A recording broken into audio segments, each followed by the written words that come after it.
Então, nesse tempinho pequeno, o objetivo é rapidamente esclarecer do que a gente trata propriamente quando nós falamos em comércio eletrônico, né, e reiterar qual o modelo de regulação sobre a matéria que o Acordo Brasil-Chile traz, o que ele representa e os desafios, né, que se colocam a partir daí.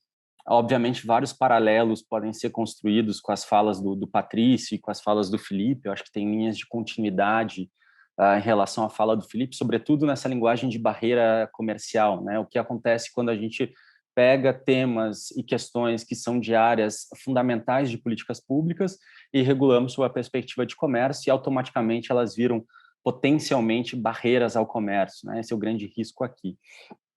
Vocês já devem ter se deparado com a questão de comércio eletrônico, sobretudo na conexão com o tema da pandemia, né? A gente vê a produção de muitos dados de organizações internacionais, mesmo na mídia, né? Então, o aumento significativo de compras na internet, né? Acho que o Brasil aumentou 20 pontos percentuais só no início do ano passado, em comparação a 2018. Se a gente pegar a última década no Brasil, o uso da internet praticamente dobrou, né?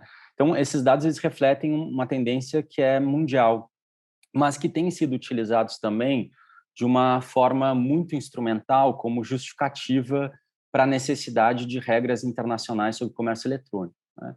E esse é um debate, eu queria pontuar em dois sentidos. Esse é um debate que, de um lado, eu acho que ele ignora um pouco as profundas desigualdades que existem, tanto domesticamente, né, sobretudo um recorte de gênero, de população rural, de população urbana e de classe social, mas também uma desigualdade entre os países no sistema internacional que se reproduzem também no ambiente online, né? O ambiente online reproduz essas grandes divisões.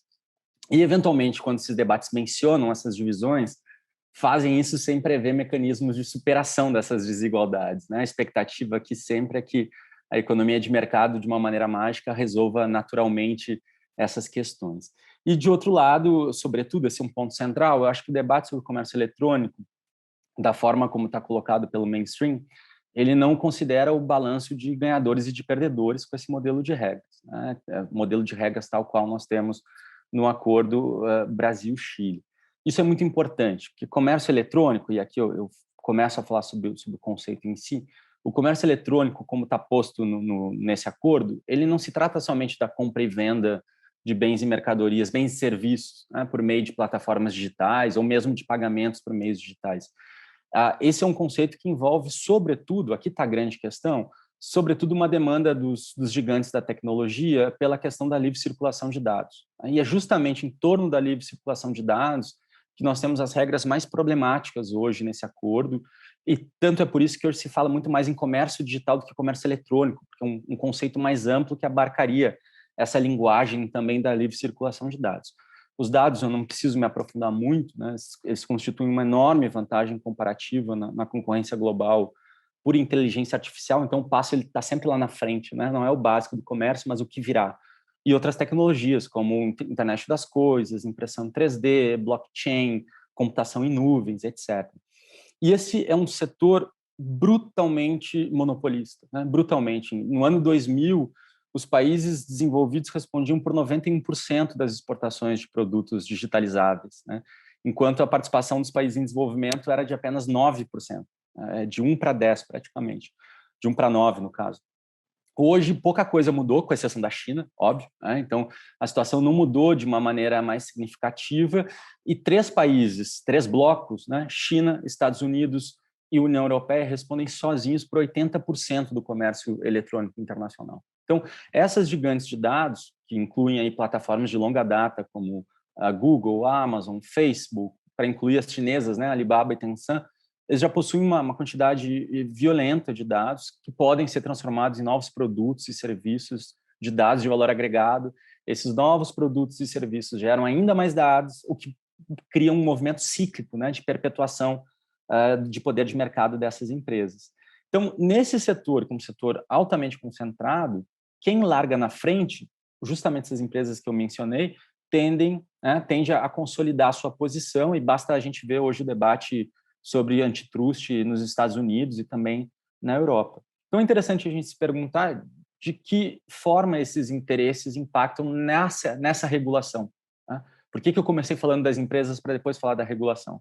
Porque, via de regra, a posição de um país em negociações de comércio sobre regulação da internet, de dados, em acordos de comércio, né, é um tema que vem fora de comércio, depois é trazido ao comércio, é geralmente influenciado pela sua abordagem regulatória doméstica.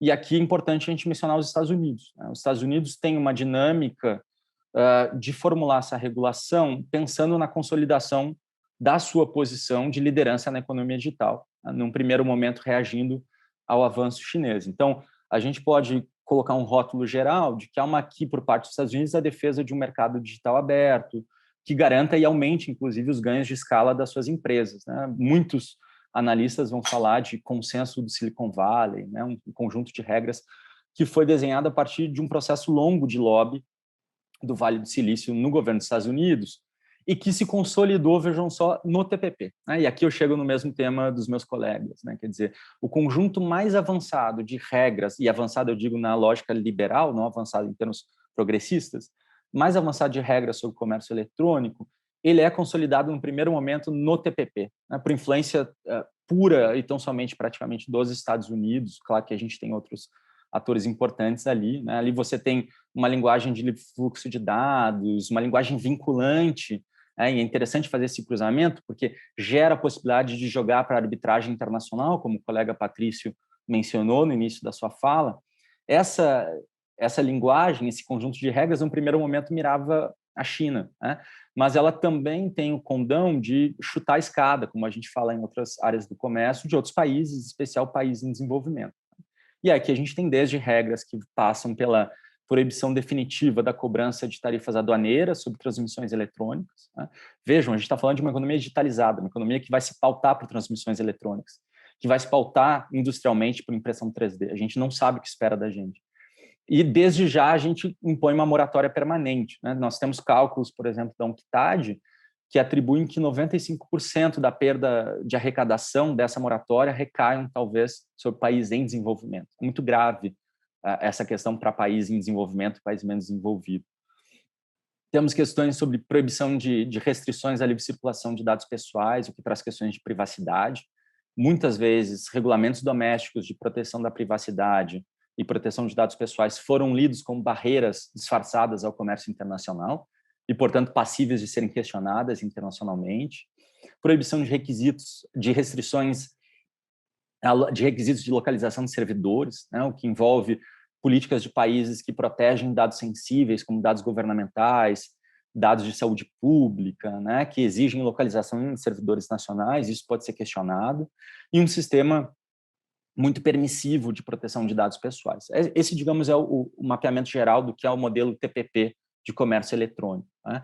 E aí eu pergunto, a gente pode discutir agora, qual é o modelo de regulação adotado no Acordo Brasil-Chile? Né? É justamente o modelo da parceira Transpacífica, é justamente o modelo TPP, né? Feito sob medida para a realidade dos Estados Unidos, posto na mesa pelo Chile e aceito sem maiores modificações pelo Brasil. Tem duas ou três modificações muito pontuais em relação a esse capítulo no Acordo Brasil-Chile, do que está posto nesse capítulo no TPP. Então, isso dentro de um contexto que nós sabemos muito bem, de alinhamento às posições dos Estados Unidos na OMC, né, uma posição que hoje é lida pelo Ministério da Economia como ofensiva e como um papel de liderança do Brasil nas negociações de comércio eletrônico, né? Então, esse acordo Brasil-Chile, ele adota como referência tanto a estrutura quanto a linguagem do TPP, né, com as principais regras aqui envolvidas, com duas ou três honrosas exceções que a gente pode discutir em outro momento.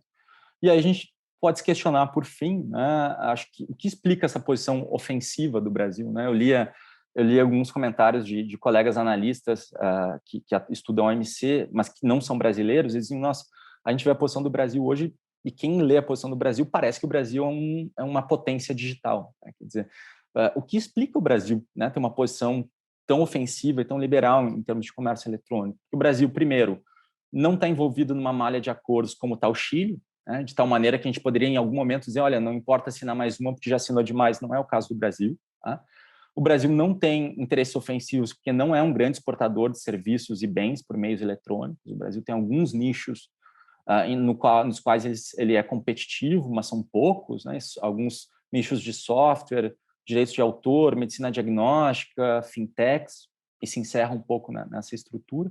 Então, os países em desenvolvimento tendem a ser fornecedores de dados pessoais, né? Eles não controlam esses dados, tampouco têm capacidade de processamento de dados, né? A despeito, por exemplo, do Brasil ser talvez o segundo ou terceiro país do mundo, né, com mais usuários em redes sociais. E é interessante a gente cruzar, inclusive, a posição contra os países em desenvolvimento, né? Hoje, Índia e África do Sul deliberadamente não participam dessas negociações sobre comércio eletrônico. Não é que não tenham posição, não é que não estejam preparados, mas não participam por uma questão política, né? Quer dizer, deliberadamente a escolha é: precisamos de tempo para desenvolver os nossos próprios setores digitais antes que a gente possa considerar negociar, né? Então, para finalizar, só caracterizar, assim como fez o Fabrício em relação à propriedade intelectual, essa é uma área, comércio eletrônico, uma área muito complexa. Primeiro, que ela é ampla. Segundo, que ela é muito técnica, né, com vários temas envolvidos. A gente tem questões de comércio de bens, questões de comércio de serviços, telecomunicações, com questões importantes sobre neutralidade da rede, propriedade intelectual, comércio e desenvolvimento. Consequentemente, as implicações para a sociedade também são profundas, né? Implicações para políticas públicas sobre privacidade, proteção de dados pessoais, soberania sobre os dados, cibersegurança, políticas de desenvolvimento e inovação e desafios tributários também sobre economia digital. Então, esses valores que eu coloquei aqui, que são valores de políticas públicas, né, que não a liberdade de comércio, eles passam potencialmente, como foi a fala do Fabrício, né, eles passam potencialmente a serem lidos como barreiras ao comércio e se retira autonomia regulatória sobre esses vários campos. Então, isso gera empecilhos a intervenções regulatórias num setor da economia em que sequer a gente tem ideia de onde vai parar. Esse é um setor, talvez o grande setor em construção, que é o setor da economia digital, né? Sem contar, a gente pode discutir impactos regulatórios também, com uma regulação doméstica no Brasil de proteção de dados pessoais, com a LGPD, e um marco super liberal de inspiração norte-americana em comércio internacional. Isso pode nos colocar também à mercê da litigância internacional, da arbitragem internacional em alguns acordos, né? E esse acordo em particular, Chile-Brasil, ele tem um potencial, tem uma potência de abrir precedentes perigosos, né? Porque ele pode ser utilizado como justificativa para consolidar esse modelo regulatório em outros acordos de comércio. A Graciela lembrou no início da fala dela, né, que diz, isso está sendo negociado hoje na OMC. Né? E a posição do Brasil é exatamente essa posição que está hoje no acordo Brasil-Chile, com questões ainda mais profundas, né? Se a gente tomar esse acordo em comparação com o acordo Mercosul-União Europeia, eu faço coro também a Graciela, esse acordo é muito mais profundo. Ele traz regras muito mais liberais do que traz propriamente o acordo Mercosul-União Europeia e, como eu falei, impacta de maneira significativa uma série de políticas públicas e políticas de inovação que podem ser tão importantes num cruzamento com outros campos também, como o próprio campo de propriedade intelectual.